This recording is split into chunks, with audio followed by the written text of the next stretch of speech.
We will never, ever surrender to the woke mob. What you're saying is, I'm super selfish leftist activist, and I'd like to build my cloud. Republican candidate Ron DeSantis is absolutely tanking while focusing his campaign on the woke. So in this video, I'm going to get to exposing how much of a failure that strategy is, while also getting to a clip from the Young Turks, which I believe this clip is from last week. And I think it's worth addressing here because there are also some people who may be more on the left or more progressive, more liberals that are sort of falling into this narrative. And I think it's worth addressing this with some actual facts. So I want to start here with just showing you, this is another reason I can't play this video because this video from DeSantis, because there is music on it that's copyrighted, but they put out a couple of ridiculous videos, very focused on basically bragging about how anti-LGBTQ plus they are. So this is one of those videos, and you see my friend here, Mike Figueredo of the Humanist Report. He's actually in this DeSantis attack ad. That's actually an attack ad on Trump, while also trying to boast how, you know, hateful DeSantis is. But I'll link to that below in case you want to watch that. It's a wild ad, so check it out at the end of this video if you want. But there's also this. So this is from June 30th here, just a quick clip showing how ridiculous DeSantis is. He says woke here 6 times in 19 seconds. Florida, we fought the woke all across the board, and as president, I will fight the woke in the corporations. I will fight the woke in the schools. I will fight the woke in the halls of Congress. We will never, ever surrender to the woke mob. We are going to leave woke ideology in the dustbin of history. All right, so there he is discussing how they will never surrender to the woke mob. This is literally, like, this has become a joke on the left now, discussing how we are the woke mob. Like, it's just so, it's so ridiculous. And I'm going to showcase how much of a failure this is for him. So on May 17th, this is right before he announced his run for the primary, or in the primary. Florida Governor Ron DeSantis signs anti-LGBTQ laws affecting gender-affirming care, bathroom use, and drag shows. More specifics here. DeSantis has made anti-LGBTQ legislation a large part of his agenda, and he's expected to announce his presidential candidacy in the coming days. So, again, we're talking May 17th is when he made this announcement. Let's look at the polling since then, all right? So DeSantis here, he's the green line. Trump is the purple up top. DeSantis on, you see the date down below. Let's go to May, here we go, May 17th, right here. He makes his announcement. Big deal, right? So, or sorry, he makes the trans ban announcement. So you see a little bump in polling. So it boosts him a little bit. And then, of course, and to be fair, to contribute all this boost to just that is ridiculous, considering he announced his run for president. So that also adds to the actual boost here. But it has not maintained. It just drops right off again. This hyper focus he has had on woke and being anti-LGBTQ and specifically anti-trans has not led to any sort of meaningful support. He has less support now than well before he announced. Back in March, he had way more support. People knew less about his agenda. They discovered what his agenda is, and he's way behind. Trump way up top, increasing his lead. So this has not benefited him in any way whatsoever. Now, let me get to a clip here, and I'm going to get some more data around this, but this is a clip from the Young Turks. This is 7 days ago. So this was actually a video that was, well, began about Trump and Trump saying some ridiculous stuff at a rally. And then it turned into this weird critique of the left. So I want to play a clip of this. It's largely focused on trans people in sports. I want to play a clip of this, and then we're going to get to some actual data around this because they provide no data for their claims. And again, this isn't, I'm not doing this to attack TYT. I'm doing this to attack this point. If anybody is falling into this trap, falling into this idea, it's important to know what the actual data around this is. Again, if you even care about the data, which you can argue, maybe we should focus on human rights as like the priority and worry about changing people's minds on that front, especially if you have a platform, you have a media network, you want to inform people. But let's play their game, include the polling. First, I want to show you, though, a clip of what they said. And of course, there's more context here. Just to be clear, of course, you can watch the entire thing if you want. I'll link to it below the video. But here's a clip to give you an idea of what they were saying. That means that you're going to continue pushing the Democratic Party to unequivocally support everything that the trans activists want, even if it's unpopular among the electorate. That means they're not getting reelected. That means they're going to lose to Republicans. The Republicans introduced over 600 bills against the LGBTQ community.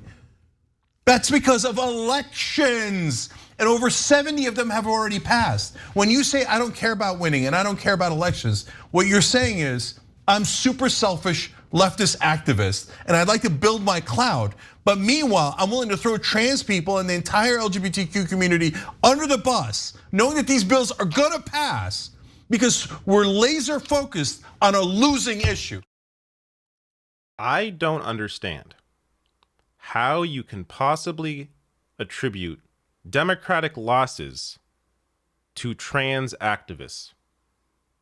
So I'm gonna get to the midterms in a second here. But even putting that aside, there have been activists as long as there's been politics. There's always going to be activists. How there are so many points to bring up here because, first of all, the idea that trans activists are, first of all, a collective, that it all they're a hive mind, so they're all going to now change their strategy at once. And on top of that, they're going to change their strategy of simply fighting for equal rights, fighting for representation in sports. They're going to change their entire fight because of something TYT said? Really? Like, you have to understand how to use your platform, what the impact of your platform is. I try to use mine to both educate people, but also entertain people. It's a combination. You can educate through entertainment. That's what I try to do. TYT here is simply using their platform to, how it comes off to me, turn their audience, which is made up of largely, I believe, people that are progressive, Bernie supporters, people that are liberals, turn their audience on left-wing activists, on trans activists. They're using their platform to make their audience hate trans activists, because you're not changing the activist mind. I mean, you realize that, right? They're not changing their strategy based on Cenk Uygur. So all you're doing with this platform is trying to throw hate at people who have no power at all.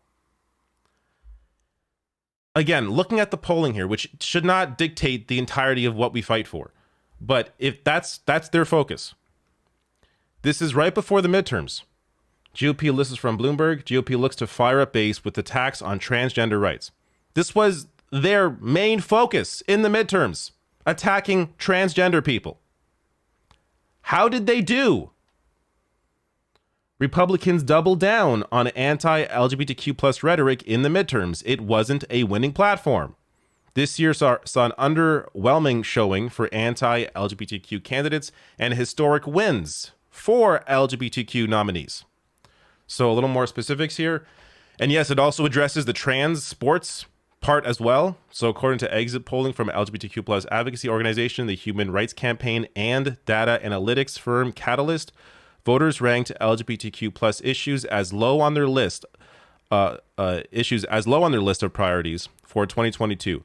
More than half, 52%, chose inflation, and 29% picked abortion. Transgender healthcare and participation in sports came in last on the list of issues, with just 5%.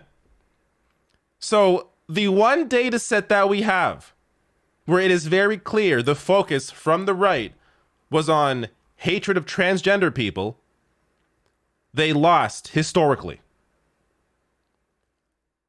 What world, what world do you have to live in to think that, again, if all you cared about was polling, not the actual lives of trans people, if that's all you cared about was the polling, What world are you living in where trans activists are the ones losing elections for Democrats? What world is this? Because not this world. Like, I'm providing evidence here. If there's evidence to show differently, then show me. But this was a clear narrative coming out of the midterms that they focused heavily, Republicans did, on woke and trans people, and they lost. Perhaps more significantly, LGBTQ plus candidates won at record-setting numbers. In 2018, the first year dubbed the Rainbow Wave, more than 400 queer candidates appeared on ballots nationwide, according to the Victory Institute, which works to elect LGBTQ plus officials. This year, 1,065 showed up on ballots across the country, and 340 secured wins. Massive wins for LGBTQ plus candidates. Like, guys, the electorate is changing. Gen Z are more engaged in politics. Many of them are voting. People, and even if that wasn't the case, this is clearly not an issue that motivates many Republicans when DeSantis' campaign is all about this, and he is well below Trump. A little more here from Data for Progress. New polling for Data for Progress suggests that voters are starting to see the GOP's efforts as just that. When asked about the more than 400 pieces of legislation working their way through state houses aimed at limiting the rights of transgender and gay people in America, 64% of respondents, including 55% of Republicans, sided with the statement, quote, "This is too much legislation. Politicians are playing political theater and using these bills as a wedge issue." Again, let's reiterate here, including 55% of Republicans saying that this is too much anti-trans legislation. This is too much. Compared with 25% who agree with the statement, quote, "This is the right amount of legislation." That figure rose to 78% among respondents who know a transgender person. Last paragraph here. This polling finds that voters across all political parties see the Republican attempt to flood state legislatures with anti-LGBTQ plus legislation as political theater, said Aaron Thomas, a pollster at Data for Progress.